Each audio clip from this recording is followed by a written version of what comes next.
Hi, it's the end of the month and I've had an interesting second half of the month. So I think it's 7 books. I didn't tot up or work it out when I finished. The first book I read was this one that came as a surprise through the post from Chicago, from Penguin. And it's The American Boyfriend by Evie Ngeow. And this is a book that keeps you guessing almost. It's touted as a thriller. Will she be able to pull herself and her daughter away from danger? That thing. All right, Phoebe Wong goes to Key West with her toddler daughter Jojo to holiday with Carter. This chap she met on the internet. She's known him for 11 months. They've met 4 times. They've had 4 dates. So she's going off to Key West to have a holiday with him. And the first thing that happens is he's delayed. I can't get there. I'll be there tomorrow. The second thing is the first night in the place, she's robbed. Her passport, money, jewellery, everything's gone. And she's left alone in a place she doesn't know with nothing. But there's 1 or 2 people around who help her, who support her. And as the story goes on, Carter keeps getting delayed and delayed and delayed and delayed. The first half I found very slow. The second half did speed up a bit.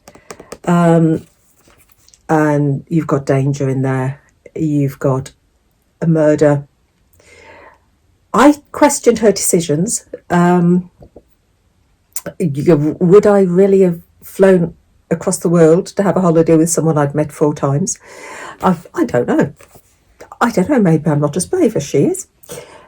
And there are revelations and a surprise at the ending. The last chapter definitely surprised me. Then the next one I read was an arc that comes out on the 6th of February. And this is a collaboration with Margaret Atwood and loads of other people. And it's called 14 Days. And it takes place over 14 days. And it's set in lockdown. And we are in an apartment block that is locked down. Nobody can, they can't move. It's an apartment block in America. And the superintendent is the main character. She's the main character. And every night, her and people from the apartment block go onto the rooftop, all socially distanced, and they applaud for the health workers. And then they stay up there and have a drink until the sun sets. And they share stories. And this is the collaboration. You have day 1, and 2 or 3 residents share their stories. Day 2, a few more stories. Day 3, a few more stories.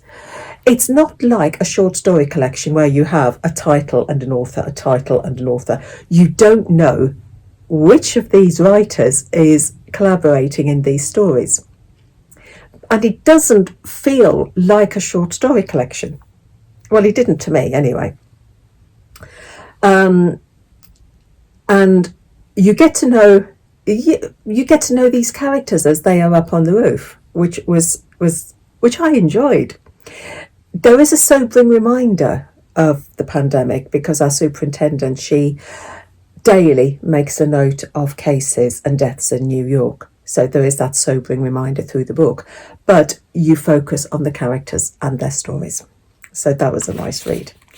Then I moved on to my 3rd Max Porter of the year, Shy, which I borrowed from the library, and I also had an Audible so I could read and listen at the same time, which was the first time I'd done it with any of Max Porter's books. I'd always listened to them before.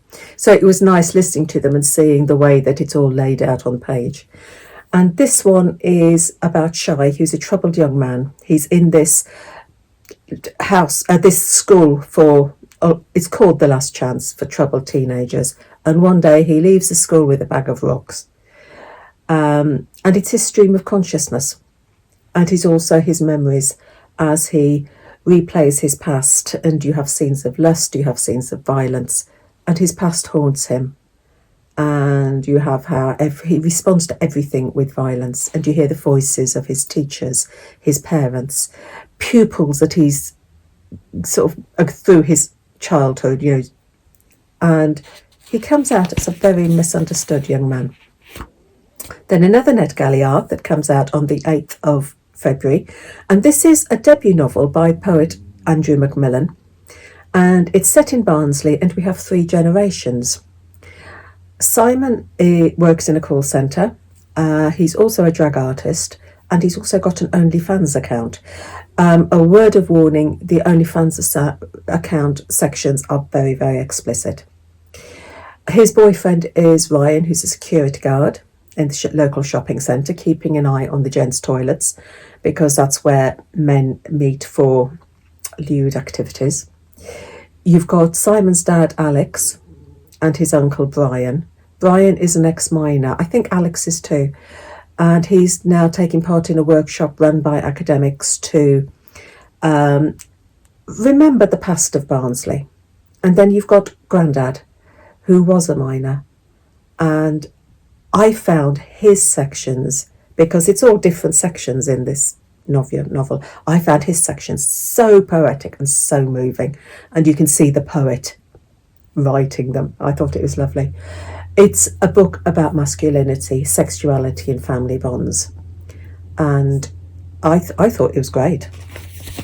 And I think that will appear on some lists next year. Then I listened on Audible to Jessie Burton's The Muse. It's one I'd had on my radar for ages. And we have 2 timelines. We have 1960s, and we have Adele, who's an immigrant from Trinidad. And she's a secret writer. And then we've got 1930s Olive, and she's in Spain, and she's a secret artist. And Adele gets a job at the Skelton Gallery and gets taken under the wing of Margaret Quick, who's this enigmatic character who's got lots of secrets. And then one day, Laurie Scott brings in a painting that has got a mysterious past, and Adele wants to find out about this painting. And then the 1930s sections, you see this painting, and you learn the story of the painting through the 1930s sections, and Adele's in the 1960s trying to find out the truth. I enjoyed it. I really did enjoy listening to that one. Then another arc, and this is one of the Fitzcarraldo editions, and it comes out on Valentine's Day, the 14th of February, which is appropriate because it's called The Book of All Loves by Agustin Fernandez Mallo. And I found this difficult to categorise. It's part poetry, it's part narrative, it's part essay. You've got a dialogue, which is the poetic part between 2 unnamed people. You've got he says, she says, so it's they're talking about their relationship. You've got almost like an encyclopedia entry detailing all the different types of love. And then you've got a couple who are in Vienna. He's a Latin teacher, she's a writer, not in Vienna, Venice. And they're in Venice on a holiday. But there's something happening in Venice, because they keep coming across people who are blind, and you've got a dead zone in St. Mark's Square where there's no sound, no smell. And I found it difficult to categorise. It's a book that challenged me. It's not a book I could skim through or read quickly. It's a book that challenged me.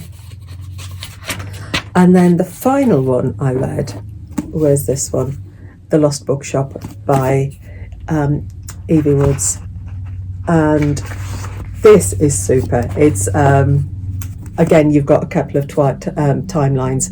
1921, Opaline, she escapes to Paris because her brother is trying to put her into arranged marriage, and she goes to work at Shakespeare and Company. And then in modern time, you've got Martha, who's escaped to Dublin from an abusive marriage. And then you've got Henry, who is a PhD scholar looking for a manuscript to complete his thesis. But he comes across a mysterious bookshop. He sees his bookshop, turns around, turns back and the bookshop's gone. It's vanished.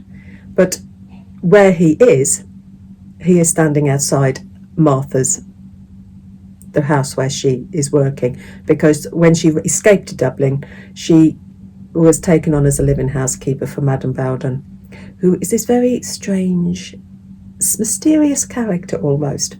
And it's the way that all these stories come together, and you've got references to books and literature, and it's a book for people who love books, people who love a mystery, and you got a bit of romance in there as well. I thought it was really good.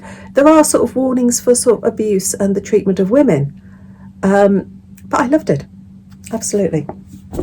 So those were the books I read in the second half of the month.